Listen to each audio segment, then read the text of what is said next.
Nephropathy बीमारी क्या होती है, क्यों ये आपकी किडनी को डैमेज करती है, कैसे आईजी नेफ्रोपैथी के पेशेंट बिना डायलिसिस बिना ट्रांसप्लांट के एक नॉन कॉम्प्लिकेटेड लाइफ को आराम से जी सकते हैं। जब ये आईजी इम्यूनोग्लोबिन्स आपकी किडनी पे जाके डिपॉजिट होने शुरू होते हैं, जैसे ही मेम्ब्रेन मोटी हुई तो इसका खून साफ करने की जो इसकी क्षमता है वो उसमें कमी आनी शुरू होती है।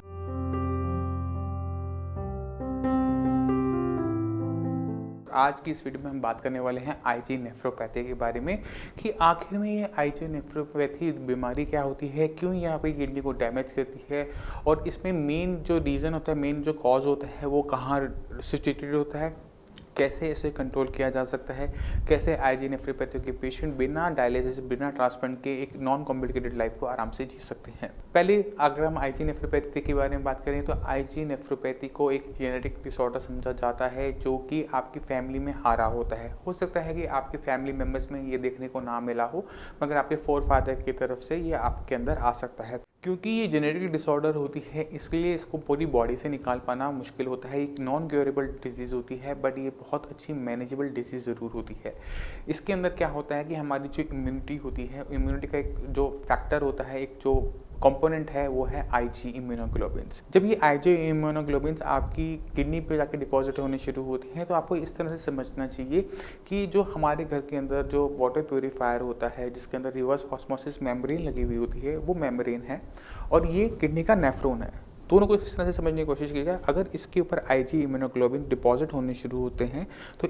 इस पे डिपॉजिशन होने की वजह से ये जो मेम्ब्रेन है ये इन्फ्लेम्ड हो जाती है, सूज जाती है, हल्की सी माइनर सी इन्फ्लेमेशन आती है और ये थोड़ी सी मोटी हो जाती है। जैसे ही मेम्ब्रेन मोटी हुई तो इसका खून साफ करने की जो इसकी क्षमता है वो उसमें कमी आनी शुरू होती है और ये जो कमी है वो आपको क्रेटिनिन और यूरिया के बढ़े हुए लेवल्स के रूप में आपको देखने को मिल जाती है। तो अगर हम चाहते हैं किसी भी पेशेंट के अंदर ये आईजी इम्यूनोग्लोबिन्स जो हैं वो डिपॉजिट ना हो तो हमें किस पे काम करना है। तो अगर हम चाहते हैं कि जिस पेशेंट के अंदर आईजी नेफ्रोपैथी है और हम चाहते हैं कि इसके क्रेटिनिन और यूरिया लेवल मेंटेन रहे, बढ़े नहीं, तो ये जो डिपॉजिशंस हो रही हैं इसको हमें कंट्रोल करना होता है। तो अक्सर जो भी आईजी नेफ्रोपैथी के पेशेंट्स होते हैं उनके स्टेरॉइड चल रहे होते हैं और वो स्टेरॉइड के भरोसे हम ये डिपेंड सोच के चलते हैं कि ये डिपॉजिशंस कम होंगी और काफ़ी हद तक वो वर्क भी करती है। मगर स्टेरॉइड के साथ दिक्कत ये होती है कि इसको हम लाइफ टाइम नहीं ले सकते, बहुत लंबे टाइम तक नहीं ले सकते, क्योंकि जब भी आप लंबे टाइम तक स्टेरॉइड लोगे तो आपकी वीक बोन्स या आपकी आइज पे इफेक्ट, आपकी बॉडी एकदम जैसे फैट बनना शुरू हो जाता है, डिपॉजिशन फैट की स्टार्ट हो जाती है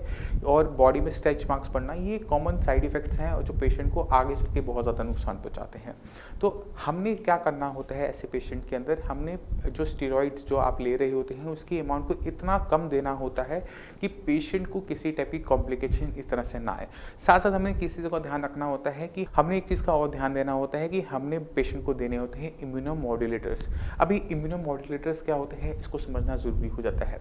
हमारी इम्यून सिस्टम या तो अगर आप देखें तो आईजी नेफ्रोपैथी के अंदर वो ज़रूरत से ज़्यादा काम कर रहा है,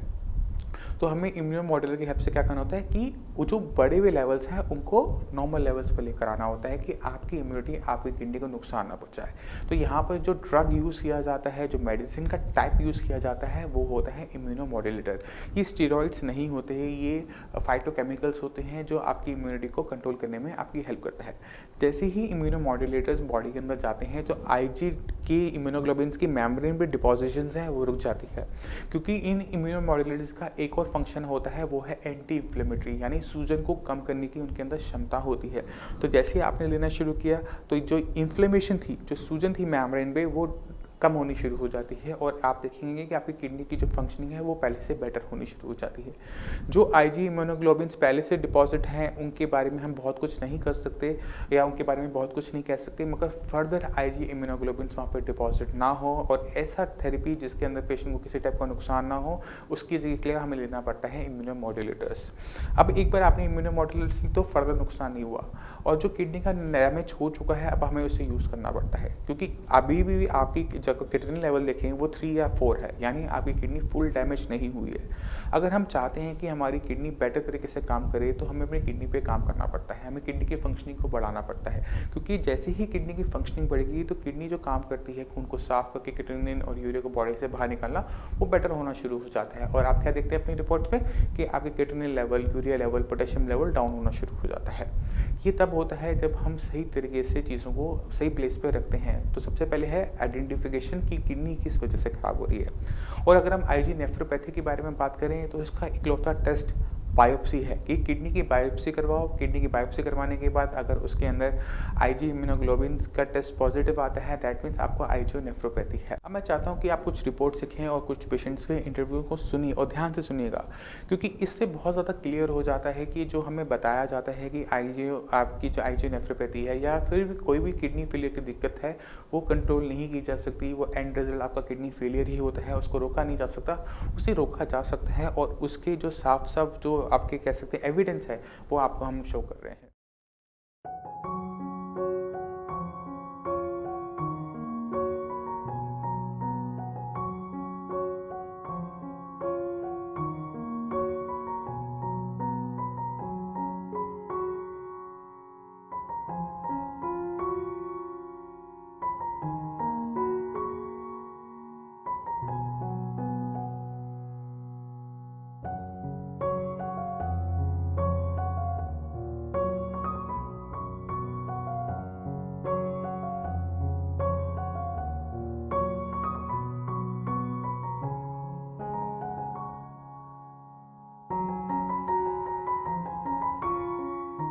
तो आपने खुद देखा कि कोई भी दिक्कत हो किडनी फेलियर की, कोई भी आपका लेवल हो, चाहे वो 7 हो, चाहे वो 8 हो, 10 हो, बहुत आराम से कंट्रोल किया जा सकता है अगर पेशेंट सही तरीके से चलता है, सही तरीके से अपनी दिक्कत को आइडेंटिफाई करता है और उस पर वर्क करता है। इसलिए जब भी आप साइंस इंजीनियरिंग में कोई भी पेशेंट आता है किडनी फेलियर का, तो पहला काम यही होता है कि आइडेंटिफाई करो कि इसके पीछे रीज़न क्या है। उसकी फैमिली हिस्ट्री ली जाती है, उसके भाई बहन में कोई दिक्कत तो नहीं, उसके पेरेंट्स में कोई दिक्कत तो नहीं, और साथ साथ पेशेंट की जो अल्ट्रासाउंड की रिपोर्ट्स होती हैं, अगर बायोप्सी की रिपोर्ट है तो बायोप्सी की रिपोर्ट की हेल्प ली जाती है और आइडेंटिफाई किया जाता है कि क्या दिक्कत रही कि पेशेंट की किडनी फेल होनी स्टार्ट हो गई। सबसे पहला काम उसको कंट्रोल करना। एक बार वो कंट्रोल में आ गया तो आपकी किडनी को फर्दर डैमेज होना बंद हो जाता है, आपके जो लेवल्स हैं वो स्टैटिक होते हैं और आपकी जैसे प्रोग्रेशन ऑफ डिजीज़ कहा जाता है, यानी जो आपके लेवल 2 थे, फिर बढ़ते बढ़ते 3 हुए, फिर बढ़ते बढ़ते 4 हुए, फिर 5, 6, इस तरह से वो तेज़ी से जो बढ़ रहा है उसको रोक लगाना कि आपकी किडनी खुद ब खुद काम करते रहे। और जैसे ही बाकी जो मेडिसिन होती हैं, जो साइंस इंजीनियरिंग दी जाती है, ट्रीटमेंट जो शुरू किया जाता है, आपकी किडनी की फंक्शनिंग बढ़ते ही जितना भी वेस्ट मटेरियल बॉडी में इकट्ठा हो रहा है, क्रिएटिनिन, यूरिया, वो बॉडी से बाहर जाना शुरू करता है और आपके लेवल्स डाउन होने शुरू हो गए हैं। तो ये सब चीज़ें जो होती हैं ये आराम से की जा सकती है, मगर ज़रूरत क्या है, नॉलेज की, कि पेशेंट अपनी दिक्कत को समझे, उसके हिसाब से जो डाइट साइंस इंजीनियरिंग के डॉक्टर्स बता रहे हैं, हम बता रहे हैं, आप उसको समझें। एक बार आप उसे समझ लेंगे, उसे फॉलो करेंगे तो जो रिजल्ट्स हैं वो आपको विद इन अ मंथ अपनी रिपोर्ट के अंदर बहुत क्लियरली विजिबल होना स्टार्ट हो जाता है। तो उम्मीद करता हूँ इस वीडियो से आप काफ़ी कुछ समझ गए आईजी नेफ्रोपैथी के बारे में। आईजी नेफ्रोपैथी कैसे आपकी किडनी की जो मेम्ब्रेन है, जो नेफ्रॉन्स हैं, उन्हें नुकसान पहुंचाती है